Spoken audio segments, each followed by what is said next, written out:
me. Your misguided crusade has doomed Halcyon.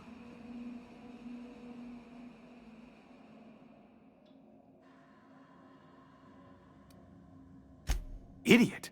I'm not the one marching to my death in a maximum security prison.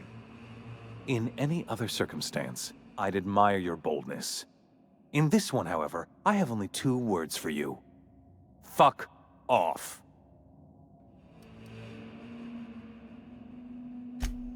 How dare you!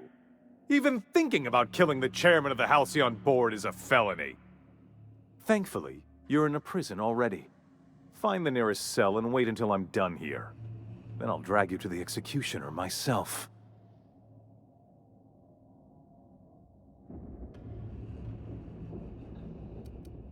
Is that sarcasm? Do you know what I do to people who employ the lowest, most base form of humor? I fire them. Alas, as you are woefully unemployed, I'll have to do the next best thing and have you killed. In the next room is the finest automechanical purveyor of death ever made. Try not to scratch the paint with your skull, it was fucking expensive.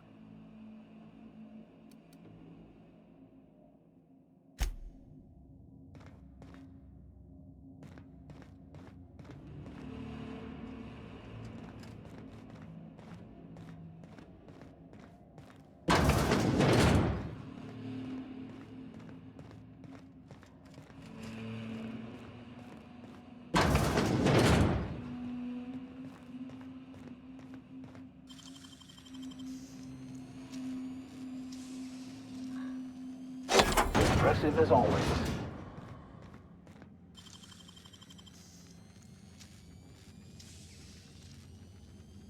Dang, that's impressive.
Have your backpack. You got it, Captain.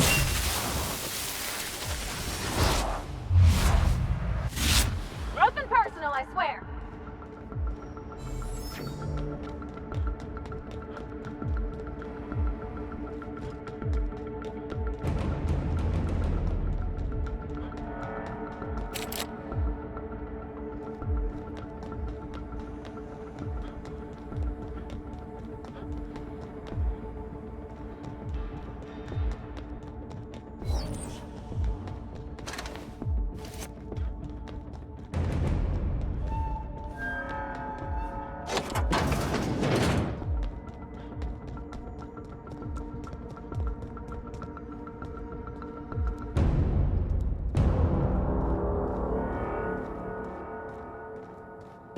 Seems like I need to save Halcyon after all. Why must I always do everything myself? That's the last of them. Get me out of here!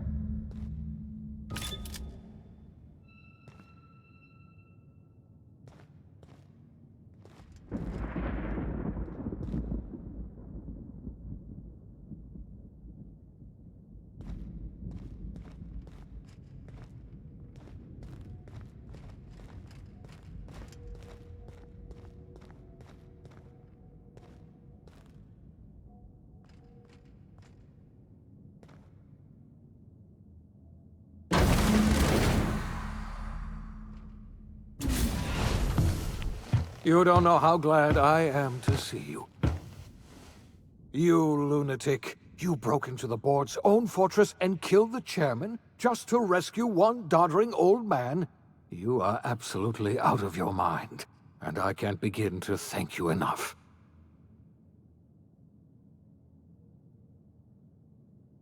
Ah, all in a day's work for you, huh? You've broken the board's stranglehold on this colony, and you saved my life. But there's still so much we have yet to accomplish. You and I are going to have to work harder than ever to save Halcyon. I'm afraid the situation is far worse than any of us ever anticipated.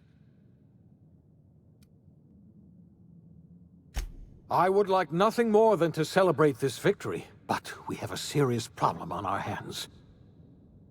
Earth has gone dark. We haven't received a single message in 3 years. There's been no communication, no signals, nothing. 2 years ago, the Earth's Directorate's frigate disappeared on their way back to Earth. We don't know what they discovered when they arrived, or if they arrived at all. Earth is only an idea to us. But that idea is the bedrock the colony is built upon. If people were to find out it's gone dark, the shock could be too much to bear.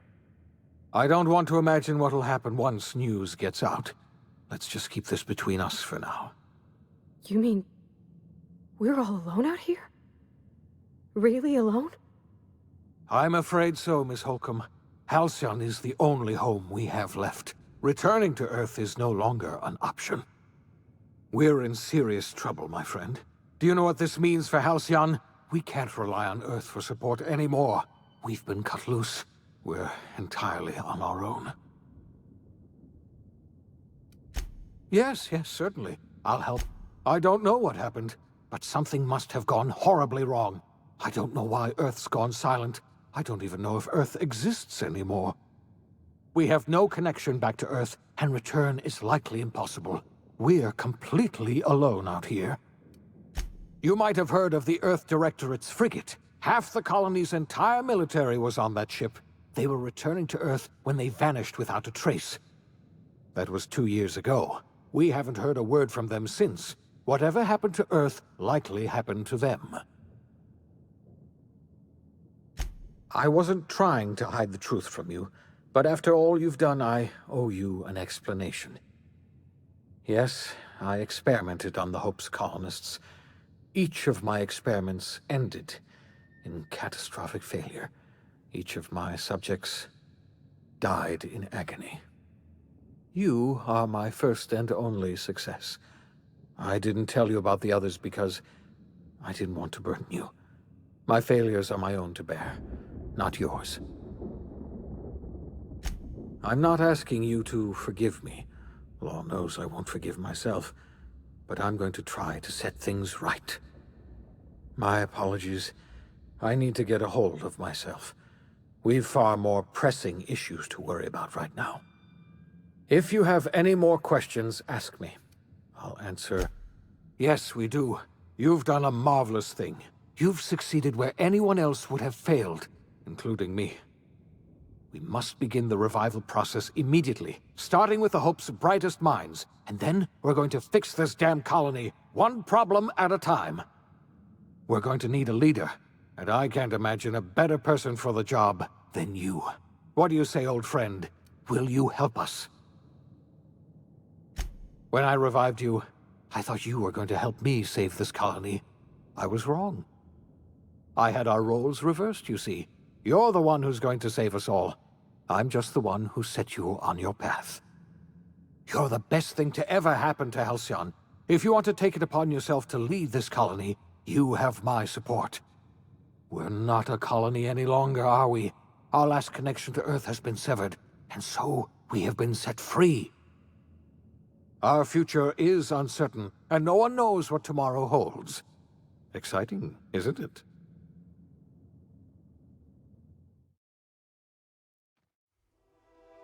The OSI teaches that everything in the universe happens according to the grand plan.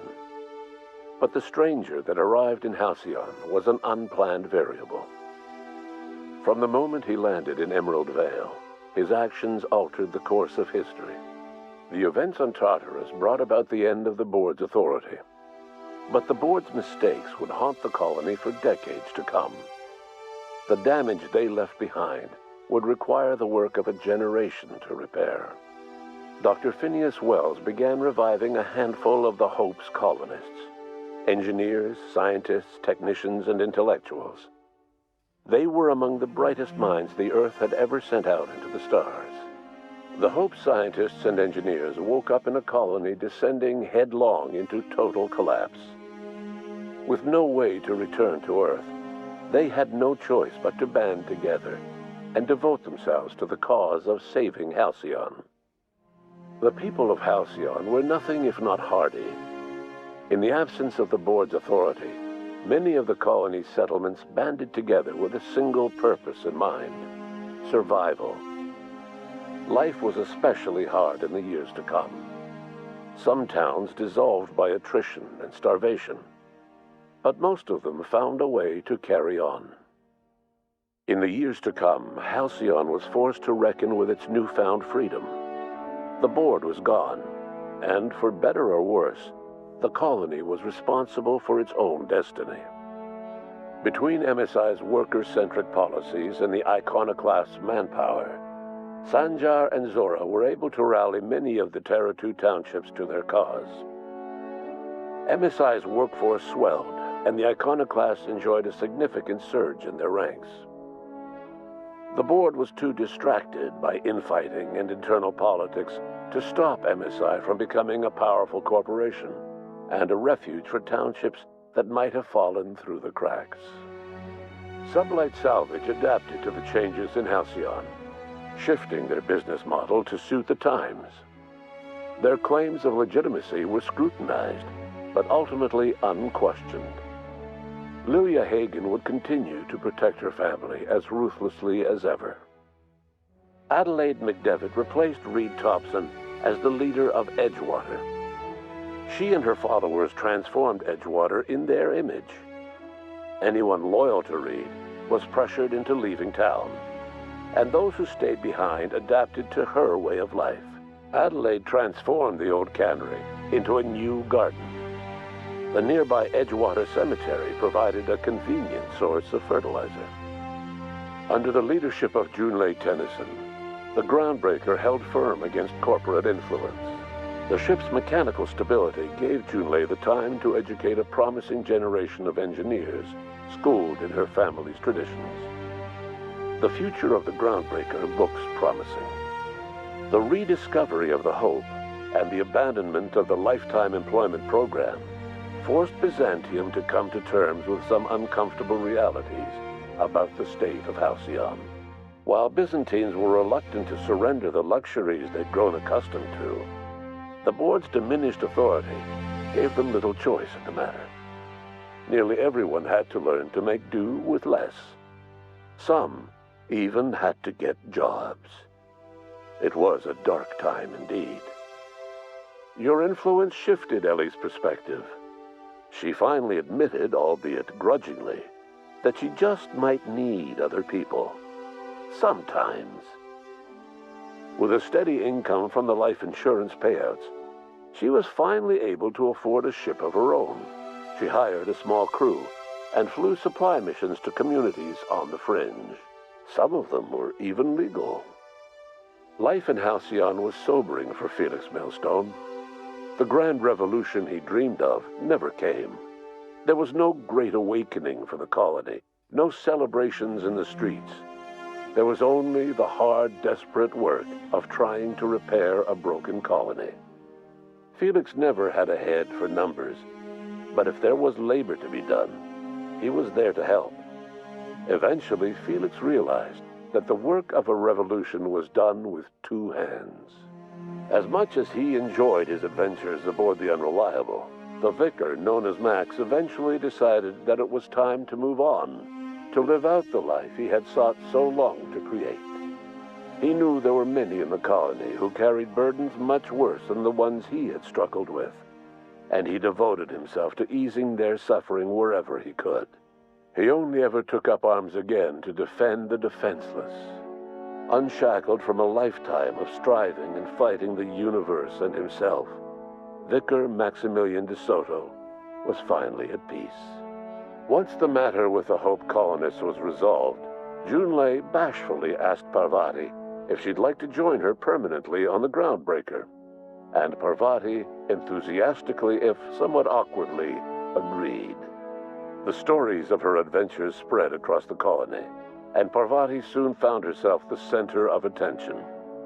Having served as the engineer of a renowned spacecraft, tramp freighters and wildcat miners sought her out by name. And in no time, she was a fixture in the Groundbreaker's mechanical ecosystem. She and Junlei were never far apart. Nyoka returned to Monarch to take another crack at making a permanent life for herself.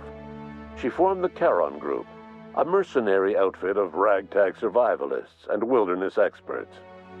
Anyone in need of a guide, or just looking to throw back a beer and swap stories, could find her camping on the trail or clearing an infestation. The SAM unit that accompanied you spread awareness of the product line's superior sanitation and maintenance capabilities across what was left of the colony.